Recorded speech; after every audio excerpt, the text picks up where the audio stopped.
आणि आजची चौथी महत्त्वाची बातमी। प्रदीर्घ काळ कडक उन्हाच्या संपर्कात राहिल्यानं केवळ फक्त शारीरिक थकवाच येत नाही तर डोळे आणि मेंदूच्या कार्यक्षमतेवर सुद्धा विपरीत परिणाम होतोय।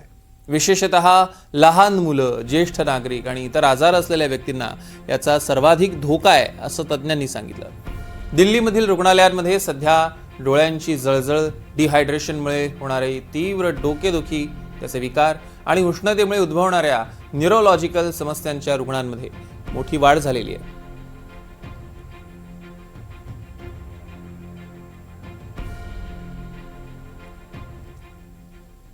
तर विदर्भातील उष्णतेची परिस्थिती अत्यंत गंभीर बनली असून अकोला, अमरावती, वर्धा आणि यवतमाळ जिल्ह्यांसाठी रेड अलर्ट जारी करण्यात आला आहे। या भागात अतितीव्र उष्णतेची लाट कायम राहण्याचा अंदाज आहे। ब्रह्मपुरी येथे तब्बल 47.2 अंश सेल्सिअस तापमानाची नोंद झाली।